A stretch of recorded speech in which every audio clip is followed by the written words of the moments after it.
Good evening, my dear students. Good evening, sir. This is just going to be the last social studies class just before few days of your examination. ये आपका अंतिम class है सामाजिक विज्ञान का, और यहाँ मैंने सभी महत्वपूर्ण क्वेश्चन MCQ जो है एग्ज़ाम से रिलेटेड वो मैंने डाल दिया है। क्लास के अंत में आपको मैं PDF दे दूँगा, PDF लेके चले जाइएगा और घर में तैयारी कीजिएगा। चूँकि अभी समय कम है लिहाजा मैं MCQ को एक्सप्लेन नहीं करूँगा। जितने भी मुझे एक्सप्लेनेशन करना था हम लोगों ने अपने क्लास में ऑलरेडी चैप्टर जब डीलिंग कर रहे थे उस वक्त कर चुके हैं। फिलहाल without any explanation we are going to know only the answer. So without wasting any much more time let's start the first from the history book chapter Europe में राष्ट्रवाद का उदय। तो let's see the first question. राष्ट्रवाद की पहली अभिव्यक्ति किस क्रांति के साथ हुई? फ्रांसीसी क्रांति। नेक्स्ट, रक्त और लौह की नीति का अवलंबन किसने किया? बिस्मार्क। यूरोप में राष्ट्रवादी भावना को संगठित कर शक्ति बढ़ाने का कार्य अक्सर किस समूह ने किया? रूढ़िवादियों ने। अगला, जर्मनी के एकीकरण में प्रमुख भूमिका निभाने वाले बिस्मार्क कहाँ के चांसलर थे? बिस्मार्क पर्शिया के चांसलर थे। पर्शिया उस टाइम एक कंट्री था। तब का जो पर्शिया था आज के कई सारे देश जैसे जर्मन, पोलैंड और ऑस्ट्रिया, ऑस्ट्रेलिया नहीं ऑस्ट्रिया, यूरोप वाला ऑस्ट्रिया का कुछ हिस्सा मिलाकर के बना था, लेकिन फिलहाल वो अब देश नहीं है। बिस्मार्क वहीं का चांसलर थे। अब आते हैं 5 नंबर। 1861 में एकीकृत इटली का राजा किसे घोषित किया गया? एकीकृत इटली, यूनियन इटली का राजा किसे घोषित किया गया? तो विक्टर एमेनुएल द्वितीय को। विक्टर एमेनुएल द्वितीय आपको बताया गया था इतिहास किताब में। 1848 में यूरोपीय देशों के किसान मजदूर किस कारणों से विद्रोह कर रहे थे? यूरोपीय देश के किसान मजदूर विद्रोह कर रहे थे किस कारणों से? एक तो वहाँ पर गरीबी बहुत ज़्यादा आ गई थी। दूसरी बात बेरोजगारी, गरीबी और बेरोजगारी दोनों एक दूसरे के पूरक हैं, साथ चलते हैं, और भुखमरी भी साथ में चलते हैं। गरीबी, बेरोजगारी, भुखमरी तीनों चीज साथ में रहती। इनमें से सभी का उत्तर सही है। फ्रांसीसी क्रांतिकारियों ने सामूहिक पहचान के लिए कौन से कदम उठाए? तो नंबर 1, केंद्रीय प्रशासन उन्होंने लागू किया अपने में। दूसरी बात, समान कानून भी लागू किया। तीसरी बात, आंतरिक शुल्क समाप्त कर दिया थे। अलग अलग वहाँ पर जो रहने वाले जो समुदाय के लोग थे तो उनका अलग अलग कर, अलग अलग टैक्स सिस्टम था, तो उन लोगों ने उसको ख़त्म कर दिया। इनमें सभी। नेक्स्ट 8 नंबर, कौन सी घटना पूरे यूरोप की शिक्षित अभिजात वर्ग में राष्ट्रीय भावनाओं का संचार किया? तो यूनान का स्वतंत्रता संग्राम। अगला क्वेश्चन नंबर 9, सपनों का संसार किस फ्रांसीसी कलाकार ने बनाया? तो बच्चों, फ्रेडरिक सॉरियू।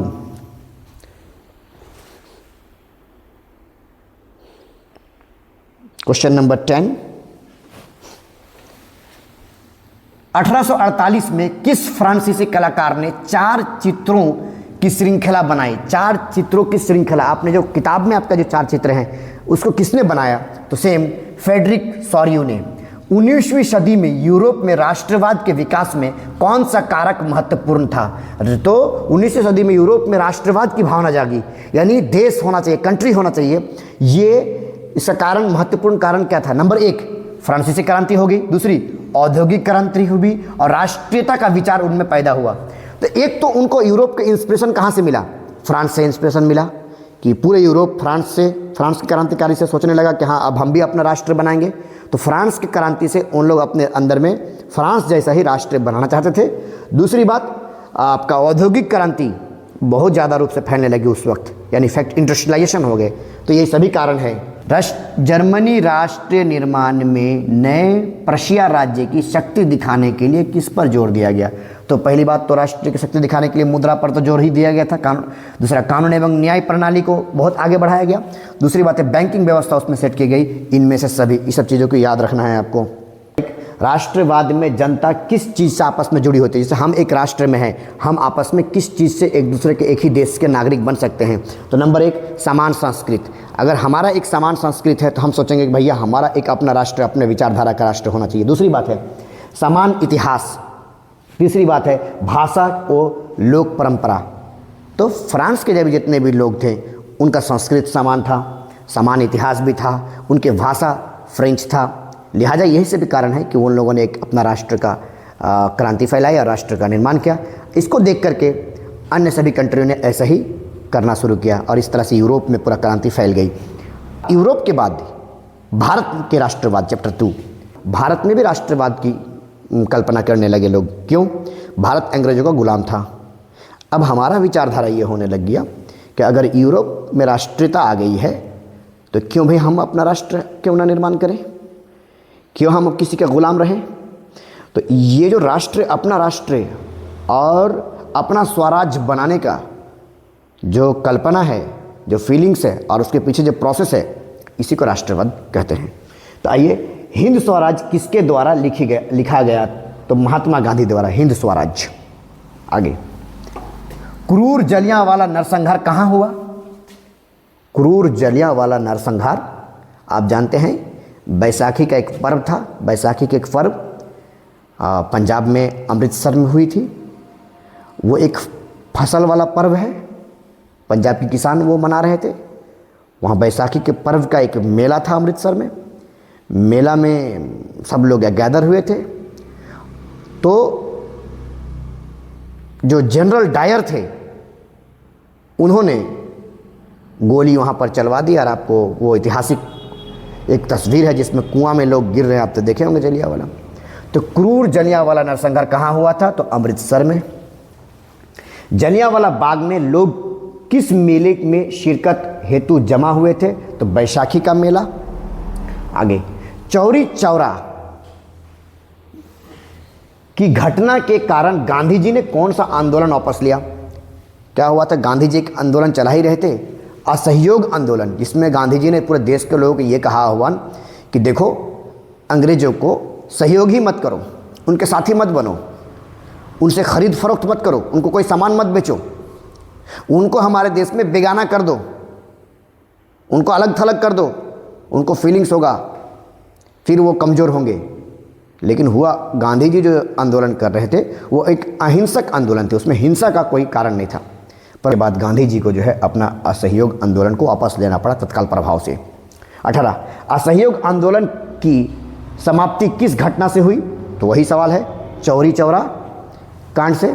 1917 में खेड़ा सत्याग्रह हुई थी। तो सवाल यह है कि खेड़ा किस राज्य में है? तो गुजरात में है। कौन से राज्य में है? ओके। सरदार पटेल ने किस किसान आंदोलन का नेतृत्व किया? तो बरदौली किसान आंदोलन का उन्होंने भी नेतृत्व किया था। नेक्स्ट 21, वायसराय एरविन, जो कि एक अंग्रेज थे, एरविन, वो वायसराय भी थे यहाँ का पदाधिकारी, को पत्र में सबसे महत्वपूर्ण मांग किस कर को, कर मतलब होता टैक्स, किस टैक्स को हटाने की थी? तो नमक कर, नमक टैक्स लगाया था उन्होंने। तो वायसराय को पत्र में बोला कि नमक के ऊपर जो आपने टैक्स लगाया है गलत लगाया है, इसको हटा दीजिए ताकि किसान नमक उत्पादन फ्री में करिए। तो प्राकृतिक चीज़ है, समंदर से मिल रही है, इसमें फिर टैक्स लेना क्या है। आगे, रॉलेट एक्ट एक कानून पार किया गया था, काला कानून। रॉलेट एक्ट का मकसद क्या था? अंग्रेजों ने एक ऐसा कानून बना दिया, रॉलेट एक्ट, जिसके तहत आपको बिना किसी कारण से, सिर्फ शक के बुनियाद पर आपको जेल में डाल देगा, वो कैद कर देगा। आपके पास ये भी अधिकार नहीं रहेगा कि आप अपना वकील लाएं, सिद्ध करें, बस शक के बुनियाद पर। अगर शक ना हो तो भी आपको डाल दे तो आप कुछ नहीं कर सकते। एक ऐसा कानून बनाया गया था। तो रॉलेट एक्ट का मकसद क्या था? तो वो लोग सोच के ये कानून बनाया। नंबर 1, विद्रोह खत्म करना, कि भाई कोई आदमी विद्रोह ना करे, अंग्रेजों के खिलाफ ना जाए भारत में, कोशिश करे कि डरे आदमी, धमकाने लगे कि देखो तुम अगर थोड़ा सा भी चूं चेरा करोगे तो मैं रॉलेट एक्ट, ये कानून लागू कर दूंगा तुम्हारे ऊपर और तुम चले जाओगे जेल। जरा सा भी संदेह हुआ कि तुम विद्रोह करने वाले हो तो बस तुम्हें मैं जेल में डाल दूंगा रॉलेट एक्ट कानून के तहत, और तुम्हें कोई अधिकार नहीं रहेगा कानूनन लड़ाई लड़ने की। दूसरा, साजिश को रोकना। अंग्रेजों के हिसाब से वो सोचते थे कि आप देश को आज़ादी कराएगा तो लोग साजिश कर रहे हैं। तीसरा, बिना दोष सिद्धि हिरासत में ले लेना। इनमें से सभी, बिना दोष सिद्धि, कोई आपका दोष भी नहीं है, प्रमाणित नहीं हुआ, लेकिन आपको हिरासत में डाल दिया। 23 नंबर क्वेश्चन, बगानों के मजदूरों को बिना अनुमति बाहर जाने से रोकने वाला एक्ट। बगान में जो मजदूर काम कर रहे हैं उनको बिना अनुमति का बाहर ना जा सके। ताकि उनका शोषण किया जा सके, उनसे काम करवाया जा सके। वो क्या है? Inland immigration act. चैप्टर 3 वैश्वीकरण, ग्लोबलाइजेशन, ग्लोबल वर्ल्ड से। सिल्क रूट का अर्थ है, सिल्क रूट एक रास्ता है बहुत बड़ा जो जोड़ता है आपका एशिया को यूरोप और उत्तरी अफ्रीका से जोड़ने वाला मार्ग का नेटवर्क। ये एक लंबी रूट है जिसमें जुड़ता है एशिया और को यूरोप से, एशिया को यूरोप से, चाइना होते हुए वो रूट निकलती है, तो एशिया को यूरोप से तथा उत्तरी अफ्रीका के कुछ हिस्सों से जोड़ने वाला ये एक रूट है, नेटवर्क है रोड का। दूसरा, आलू अकाल किस देश में हुआ था? आलू का अकाल पड़ जाना, आलू बड़ा महत्वपूर्ण सब्जी है, मान लीजिए आलू का अकाल हो गया था आयरलैंड में, आलू कम होने लगे थे। 1840 के दशक में आयरलैंड में कौन सी फसल बीमारी से खराब हुई? तो वो आलू।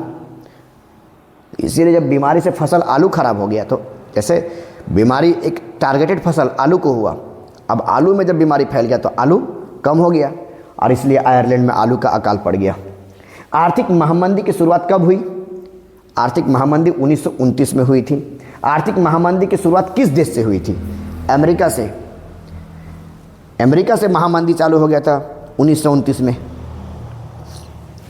1929 में मंदी से दुनिया में किसकी भयानक गिरावट हुई? किस चीज़ की भयानक गिरावट हुई?